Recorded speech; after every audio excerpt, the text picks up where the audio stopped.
Hey there, Reverend Sully, Eric O'Sullivan, ordained on the internet. The caveat, as always, please do not burn your hands holding on to my hot takes. If you do, well, that's on you, pal.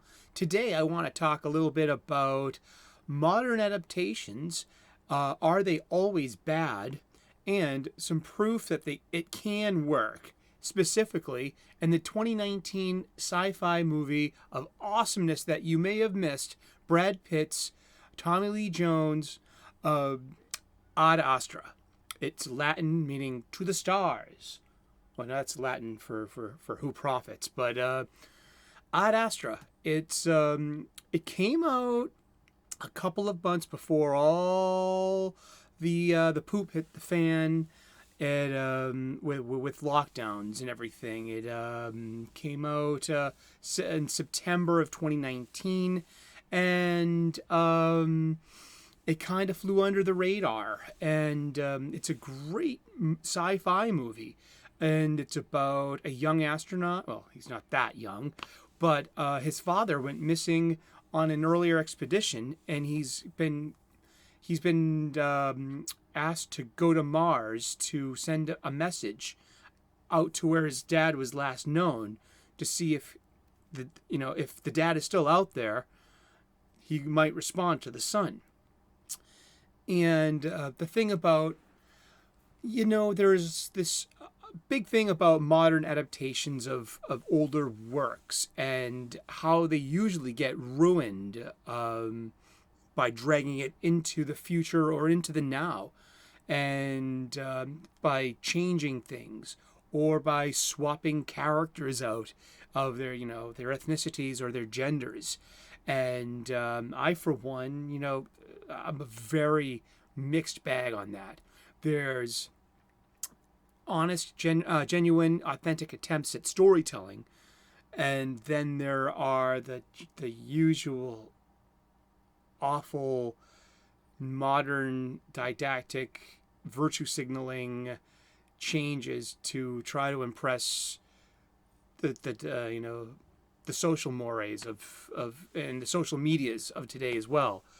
Ad Astra is an example of this done well. And when I saw it, I immediately bought a copy, and I've watched it about 3 times since. It is a modern retelling of Homer's The Odyssey. And Brad Pitt's McBride, he's Roy McBride. He is Telemachus, Odysseus's son, who, in the beginning of the Odyssey, Telemachus goes on a journey to find out what happened to his dad, Odysseus, aka Roman Ulysses. Odysseus was he's the king of Ithaca, a Greek isle. He left his wife and infant son behind to go fight in the Trojan War. And he's one of the only survivors of the Trojan War. Very few of the heroes came back to their homelands. And while Odysseus was gone, people tried for a land. People tried to take his rightful kingdom away from him, but they thought he was dead. So this is a modernization of something very classical. And so we have Brad Pitt's Roy McBride, an attempt to go find his father, Clifford McBride, played by Tommy Lee Jones, and who went on a mission to Neptune to go see, going all the way to the edge of the solar system to see if there's any life out there beyond the solar system. And this Donald Sutherland, he plays Pruitt, an old astronaut who starts the voyage with McBride, and who classically has to be mentor the old. He's an old hero of the Trojan War. He starts the journey with Telemachus, and he ends up staying in one of the kingdoms, specifically Menelaus's. When they see Menelaus and Helen. So Brad Pitt makes it to Mars, where he's going to send a secret message to his dad's last location. At Mars, he is met by Helen, who is basically Circe in Circe's Island. So Mars is Circe's island, and she, really wants him to stay there, but also understands he's got to go. And so Helen helps, and this is Act 2 about Astra. Helen helps Roy get back on. The ship's about to leave to go out to the ship that brought him to Mars is about to take off without him. He's now been kicked off the mission, and he smuggles himself aboard the ship, and by doing this, he accidentally kills the crew. And now this is This is where the Telemachus character and Odysseus's character start to intermingle. Now, by the end of the movie, Brad Pitt becomes his father in a way. His Telemachus becomes Odysseus.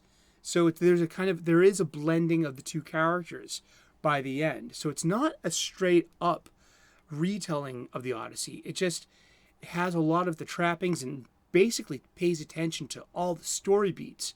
There's an amazing scene with killer baboons in space. You have to see it to believe it. It's great. But the baboons who end up killing the captain of the ship, they represent Scylla and Charybdis, the monster and the whirlpool that Odysseus has to sail by. But by doing that, he makes the conscious choice to do this, that he knows that he's going to lose hands of his ship, which happens. And by the time he gets to Circe's island, he basically loses the rest of his crew. They get killed by Circe. They get turned into pigs. And Odysseus leaves alone.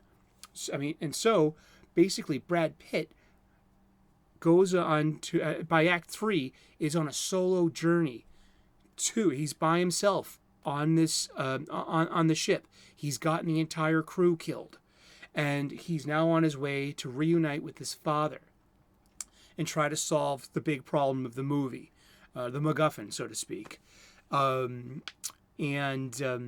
He does reunite with his father, and he does literally resolves his issue with his dad, but that the father becomes the son. And there's also a B story that he left behind an estranged wife. So by the time he gets back to Earth, a changed man, he's become his father. He is reunited with his queen, just as at the end of the Odyssey, Odysseus is reunited with his long-lost love, Penelope, who never gave up hope that her husband and king was alive. And Ad Astra, it's a great example of how a modernization can work when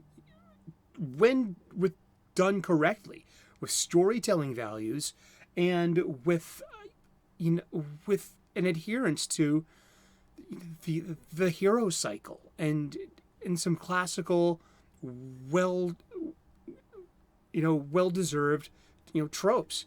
It works so very well. It's sci-fi, and it's worth your time. If you haven't seen this movie yet, I totally suggest it. It's really good.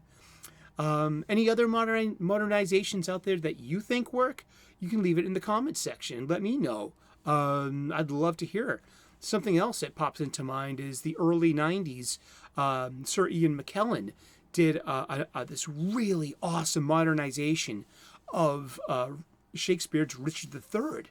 And he put the circumstances of Richard III and the War of the Roses into this alternate universe, early 20th century Earth.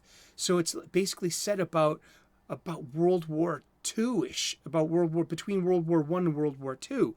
And England has all the modernization of that era, and the military uniforms and the planes involved, and it's just so good.